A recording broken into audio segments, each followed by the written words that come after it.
what you gonna inspire others to do? That's a fact. I'm just being honest. You know what I'm saying? People are walking inspiration. Yeah, let's talk that shit. Yeah, no.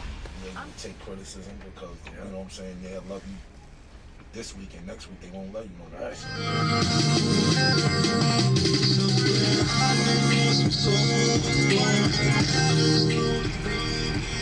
Yeah.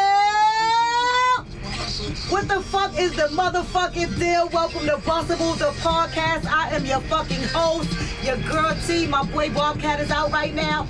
But you know, every single time I'm super excited, okay? So first of all, we're Harlem First Mobile Podcast, where you ain't gotta come to us. We gonna bring this motherfucker straight to you.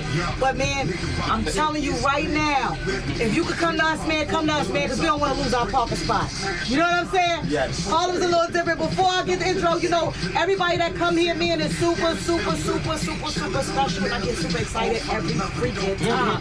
Now, y'all know, you know, Harlem is a small place. We all know each other. So, what the fuck would Harlem's First Mobile Podcast be without Harlem's own motherfucking Meeno in the motherfucking building? What's up? I'm happy to be here at Busamove, you know what I'm saying? Shout out to you, sister, you know, T. Shout out to Cat, he couldn't be here. Word up. When you talking Harlem, man, you got to mention me, so I gotta be in the place to be. What's going on? That's for sure. I mean, you know, Harlem got a lot of greats, but you part of that history. Oh, yeah. Okay. Oh, man, going way back, man. Yes, if y'all are not familiar, man, if y'all don't remember Harlem World, nigga, double up. You heard? Double the fuck up, yo. Yeah. Shout out to Huddy 6, yo. R.I.P. to my boy Dre, because I know Dre a long time. Mm-hmm.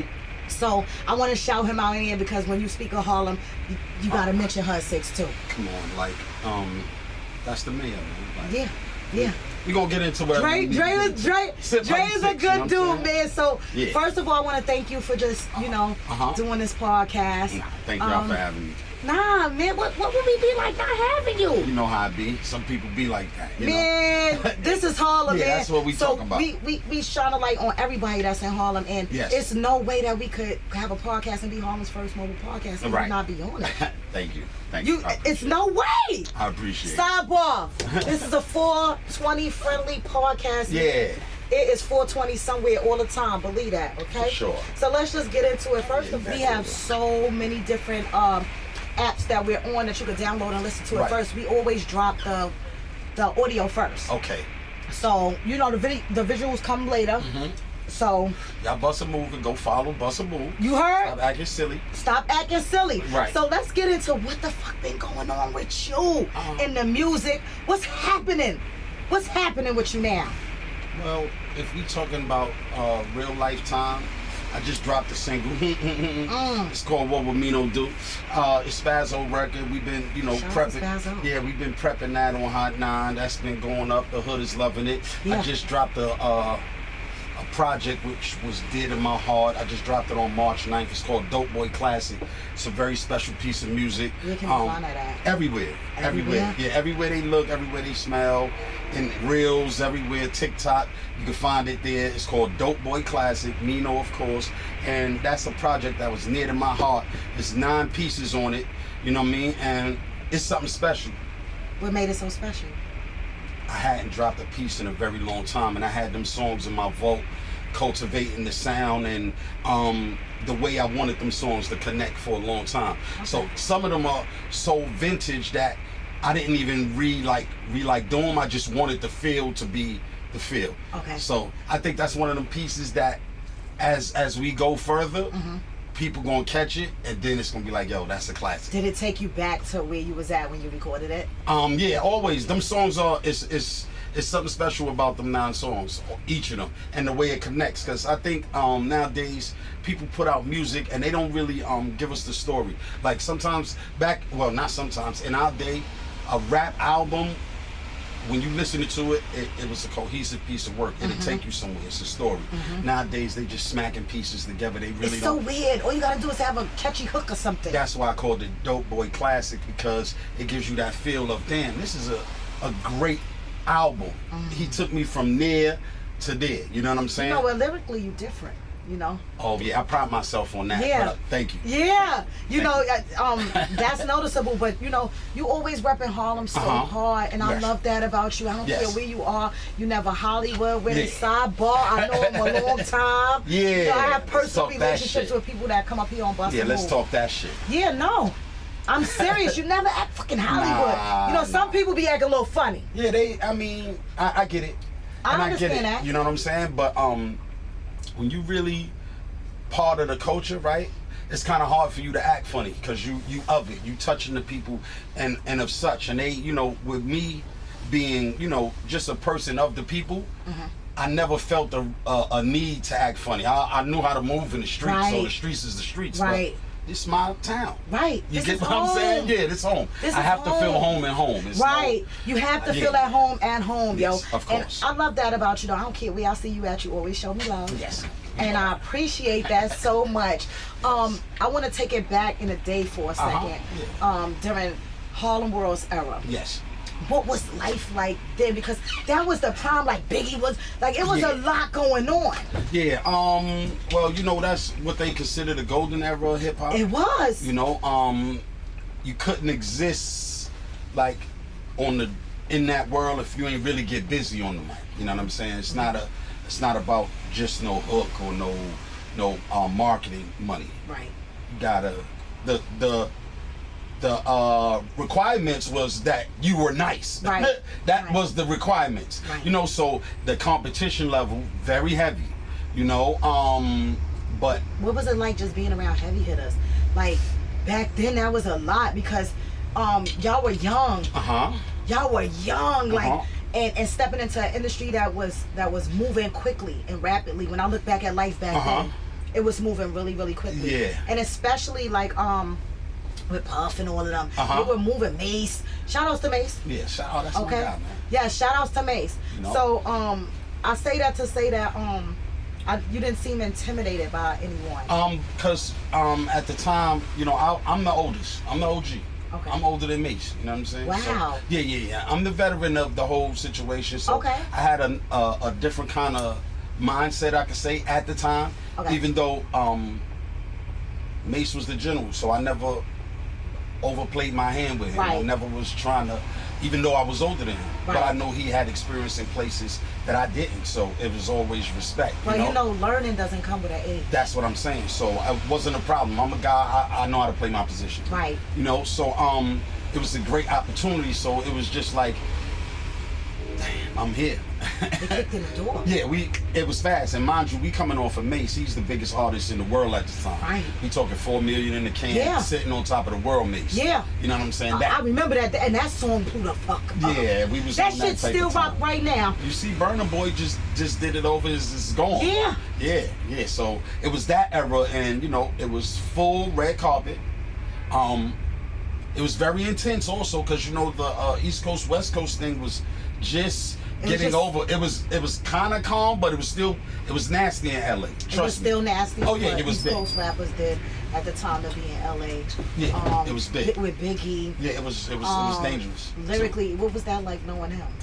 Well, I ain't no Big personally. No. Did you ever get a chance to be around him? No, I didn't. I wasn't around. Now, Big died in what, 9/7? Yeah, so that was like early. Yeah, that was early in the game. So I know you heard probably many stories. Well, Grease, my producer, you know, Dame Shout out to Dame Grease. I mean, that's the essence of this whole situation when we talk about Mace, the Locks, me, myself.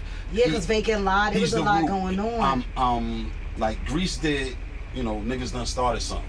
That's before everybody. I was there the night it was recorded, you know. Oh yeah, that was in D&D Studios, right? What? So I say that to say that, you know, I've been around the thing from the inception of DMX, Jada Kiss, Mace. That's how Mace even knew about me when it was time when he had a deal. Oh. Right. Like, I got signed. And then he formed Harlem World. Right. Okay. And he kind of came and got the guy he know who can hold it down. Yes. For rapping for his group. Right. Because it was going to be me, Loon, of course, you know, Loon is kind of the baby Mace, if you want to say it in the fashion of, and then you have Cardi, but Cardi already had a deal at the time, but he was part of Harlem World as well. I wish I would have had a chance to get him here because I got this picture. I want to. Oh, don't worry, I was with him last night. We just shot a video for Dope Boy Classic last night in the that's hood. freaking lit. Yeah, so I'm gonna get him for you. Please. That's automatic. I would love to have him here. I'm gonna blow his mind with a picture I got of him and I, and we're out in Miami. On a hum bum. We raw, we ratchet. I'm fixing my headphone. Yes, I am. We out in Miami. He probably don't even remember taking this picture. Yeah. Okay. Cardi was the baby. Yeah, and this was during that era. This was I would say 2000. Yeah, that's probably. And we were out in Miami. It was crazy Memorial Day weekend. I would never forget that. Oh, that's probably the weekend we did the Super Bowl. Yes, I believe so. Yeah, the whole Harlem World was The out whole there. Harlem World was there. A lot of Knicks jerseys. I got pictures from you. Yeah. And on top of it, a lot of people from Harlem was there, so we could say Harlem World was really there too. Always. We always in the building. I'm glad to see that you still never stopped making music though. See, that's the thing about me. I wasn't just a rapper. I really love music. I'm really about the thing, you know. Even in the past couple of years when I've been working with new artists, just developing them and just bringing just new angles of music to the table. So for me, it's not about just being a rapper. You know, There's I'm so many really different entities in music. I'm music. Right. You have to have a love for music in order to really understand it. Yeah, I tell people if you want to know the meaning of like love, look at me and music, and then you can see what love is supposed to be like. Yeah. You know. You know, I'm gonna fast forward a little faster to where when you dropped "I'm That Nigga," that blew the airwaves up. Yeah. Did you realize that record was gonna be that big? I knew it was something special. I felt like you was in the booth like, I'm that nigga. Like, we're from Harlem. Well, at the time I was that nigga. Like today I still am that nigga. Because at the time I wrote it, you know, Vacant Lot, we was just running the town. Like for real. You know, we got to keep it 100. So, and I tell everybody, because so many people have came to me to want to redo it or tell me to redo it or how. No. It's too the thing like this. You have to be in a certain zone for that record to resonate. And I think that's why the record stuck, because I was actually that at the time. Yeah. You get what I'm saying? I felt that through the song. That's what I'm saying. Not gonna lie. So, and the record is a record that is built for Harlem and it's built for everybody. Because everybody, man, woman, child, gonna wake up and feel like, yo, I'm that nigga. Yeah. And that's the kind of tunes I like creating. Like Universal feels that the record is for everybody, not just me. You know, it still come on in the club today, oh, yeah. and everybody go crazy. Even me, I'm not gonna lie. Yes. And act like I ain't been in the spot and they don't come on. I'm like, I'm that. You know what I'm saying? It's what we call a cult classic, and I appreciate that I have that. It is. You know, but you showed a lot. I just felt the confidence in that record. Like it was. Because I was living it. Yeah, it was on a hundo. That's what I'm trying to see. You know what I'm saying? A lot of artists don't understand, like, don't pull, when you create, and don't pull from a space that you're not in. If you sad, make that kind of music. I pull from the actual space I was in. The Lot just had a deal. I'm fresh off Harlem World. I had got a solo deal when I came home from Harlem World. Right. We out here really doing it. So I'm really him. Yeah, you was on your shit. You get what I'm saying? And I think a lot of artists need to start pulling from their life instead of, you know, just trying to make something to fit in, because if you pull from life, the people connect Yeah, but more. you know what the problem with that is, that you can't pull too much from life. I mean, you can. It's just the way you do it. These, you know, you take what your experience is and you create off of that. I can't really say that, because all of a sudden he just popped in my head, mad random, and a person that took his experience and just, he was raw and rushed. Yo, God bless him. Shout out to DMX. Okay, his music was still, when I hear Slippin' to this day, I felt that space he was in, like that. He felt like he was really slipping. He fell when he couldn't get up, like he was down. That was a raw ass song. Authenticity always gonna rule, regardless of hype. Right. You know what I'm saying? Hype runs out. Authenticity sticks to the wall. It's hard. You can't get rid of the truth. It's always going to be relevant. That's a saying I created. I don't care about anything. The truth will always be relevant, regardless. So you get what I'm saying? So pulling from your truth, your music is gonna exist. Right. Eminem is the guy who pulls from his truth. Oh man, yes. You know what I'm saying? These people, You know, Hove. All the Yes. greats pull from their truth. Whether they, color it a little more, but they're pulling from their actual spaces. And that's why the music sticks and it lasts. And this is my own personal opinion. Uh-huh. Everybody got an opinion. They like assholes. Everybody got one. My favorite type of rapper is the one who paints the picture. The way you rapping, but I could see what you're talking about in my mind. Right. And that's talent. Everybody don't have that. Yeah. To paint a picture. Papa was the best. Yeah. I agree to that. When you get to that type of coloring book, yeah, you know what I'm saying? I agree to that. In school, you had to be able to color in the lines. And they said he didn't write. He went in the booth and he just did his thing. See, that's another thing. I like to talk about when you're saying you're not writing. I don't use paper and pen, right? But you're writing it in your mind. In your mind. Right. So people say you're not writing. You are writing. You're just not using pen and paper. And you have a higher skill level of memory I was than about the to say that average because person. that's hard to remember. But once you train yourself, like anything else, you just start remembering the lines as you go, and that's what it kind of is. So wow, I just learned something new about you. Yeah, you just building off the thing. I just learned something new about you today. It's a memory thing. Yeah, it's really a brain game where you practicing like, oh, okay, I know how to do it without using the paper. Yeah, because I know how to do certain things without. You get what I'm saying? When we took this podcast, when we started this, it was a dream. Okay, and you learned as you grow. We still learning, we still moving.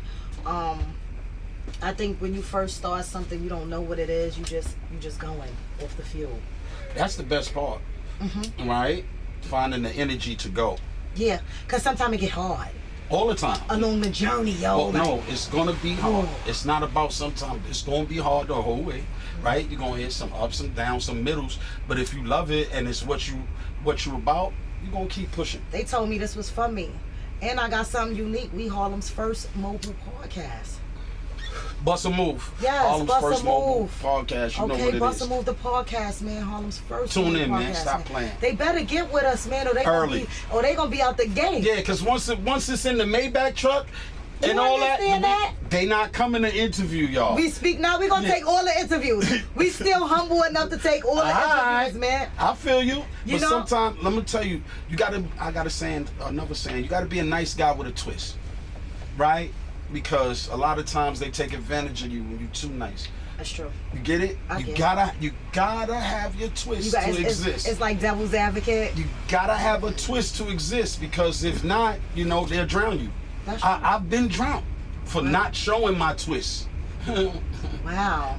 Yeah, but it's okay. It's a learning lesson. Of course. So during those times where you wasn't recording, what was going on with you? I always been recording. You can check. You just never stopped? No. You just always underground with it? I just never stopped working. I write for artists. Okay. I develop artists. Okay. I'm like the past, 5 years, I had three girl artists, a male artist. We just had my last piece I was working with, we had a big record last summer with my man Chase Belly. Shout out to him. Yeah, we talking Harlem. We hit the streets hard with that. It's just I always stay attached to it somehow, right? So I don't lose my groove.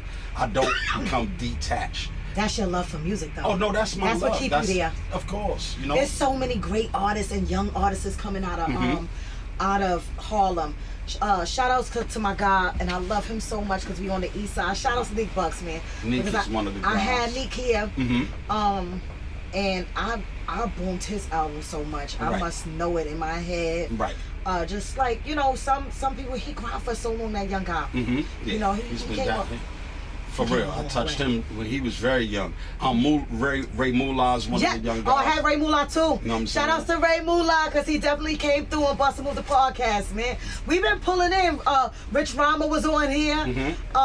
We had Jim on here. Yeah, I saw it. Yeah, we making a little noise. Not little. Y'all making noise. Something. But we not just doing rap because we got comics. You know what I'm saying? We got entrepreneurs. We had Michelle Queen of Harlem, and this was the first podcast she had ever done ever. Right, perfect. So that was dope. Yeah. I think my overall goal for myself in the music at the age I'm at, and my vision is to really be the vessel for the youngins in Harlem, because I think that's what we're missing. We don't have a direct connect to the industry, somebody that the young boys feel they can really go to and have an opportunity, right? In other states and other places, I know the hood is the hood and the hate is the hate, right? We ain't talking about that. We just talking about the level of opportunities, right? Just take, of course, Atlanta seems to be the place to say it, but in Atlanta they can run into a JD, a T.I., a this person or that person, a place to, you know, just to have a chance at somebody hearing they shit. In the town, we don't have that. Right. You know I what I'm agree to saying? that. We don't have somebody that they can depend on. But they depend on me though. That's the thing about me and my town. You know, my young guys, they fuck with me. They depend on me. They trust me. You know what I'm saying? Because they know I'm the authentic one, and I always try to give the best advice. I ain't never been on that. I love that about you. You know, I'm one of the ones. So my time when it comes, it's going to be beautiful because it's going to be, I'm going to be the vessel. I'm going for a different slot than a lot of people may act like. I'm not. I know I'm one of the best rappers ever to come out of Harlem. That's a fact. Like, they don't really want me to get on my other... on your Meeno. bullshit. Nah, they don't want you to get on your bullshit, you heard? You know what I'm saying? When we really talking this rap shit... No, let's be clear on Bust the Fucking Move podcast. When we really talking this rap shit for Harlem, put the top 5 list together and holler at me. Because I'm on it. I don't care what y'all talking about. That's a fact. That's a fact. I agree to that. Fuck, I'm that nigga. That's a cute song. Yeah. I'm talking about my catalog of music. Like, heard that. I really get busy. You know what I'm saying? And I'm really one of the guys. Why you think Mace came to sign me? Right. I had a deal before Vacant Lot had a deal. Let's be clear about that. For my pen. Yeah, Meeno. I'm that. We just want to give Busamove some of that shit. Let the people fucking know. If they don't fucking know, they better understand. If you don't know, you're going to learn the fucking day. Yeah, that part. You know what I'm saying? Some shit you got to hear from the horse mouth, man. You can't I'm just saying. You know, toot your fucking horn. You earned them stripes, B. And if that shit wasn't given to you, you had to kick in the fucking door for that. Yeah, shout out to all of my OGs, you know. People like Big L. Gruffy, you know, the people that came before me. That's another really person. I need to get next to McGruff. Yes. I gotta have him, McGruff. I want you on my show. Yeah, shout out to all of and when you know, me and McGruff have a conversation, yo. Shout out to him, man. Big Harlem. Yeah, Big Harlem is in the building. we definitely, you know, Harlem got our own thing. We got a certain type of swagger with us, man. We stand out in any place where we at. And the funniest thing about us, we could be anywhere in the world. And when people ask you, like, where you from, we never say New York. You know what we say? I'm from Harlem. Yeah, they know. It's a difference. I'm from Harlem. It's a difference, man. We stand out. But I ain't going to hold you too much longer. I know that we got so much, you know, we don't got much time with everything. But I'm just grateful that you took the time out to sit here and do this podcast. I've been trying to get you on since the first episode. You know what I'm saying? This is the second season. Okay? If y'all didn't know, we into season 2 now. Okay? Season 2. Bust the Fucking Move. The podcast. I'm just grateful. It wasn't hard. I thank you for not making it hard for me. Nah, come on, Queen. Stop. Yeah, you know. Yeah, I didn't. It was a just let me know. Yeah, cause in Harlem it's like that. Like if they don't understand, we kind of like a village, right? Yeah. You'll know somebody 30 years. Yeah. Right, and y'all never may have had a conversation, but y'all talk, cause that's how Harlem is. Yeah. So we all talk. Yeah, we talk. Everybody's cousins here, man. Yeah, that's what we doing. We don't act crazy out here. Stop acting crazy. Big Harlem. I'm gonna close this joint out, man, and I'm just grateful. I want to thank you again. Thank you for doing Busamove the podcast, man. Shout outs to True 2 Productions, man, and shout outs to Paradise Frenchies. Yes. All right, shout outs to Paradise Frenchies. My man's in them, cause he done wigged out on me too many times in the first couple of episodes. Yo. Shout out to Paradise Frenchies. You heard? Yeah. And True 2 Productions, my camera guy that plays no games. If y'all trying to check out. Okay, True to, if you are not in the loop, get yourself there, please. Get true to it and bust a fucking move. Get yourself there, get on this website, man. You'll see everything that my mans and them got going on. Do you understand that? I advise y'all to get there. Yes. All right? You heard it here on Busamove the podcast. We gonna always shout our peeps out. You heard? But We gonna head on out on this episode of Busamove the podcast, man. Until next motherfucking time, we gonna head up out of here. You heard? Peace. You wanna inspire others to do. That's a fact. That I'm just being honest. You know what I'm saying? People are walking inspiration. Yeah, let's talk that shit. Yeah, no. Yeah, you take criticism because you know what I'm saying. Yeah, love you this week and next week they won't love you no more. So Yeah. you gotta learn how to Adjust it. roll with the punches when it comes Excuse to me. the fans. You know what I'm saying?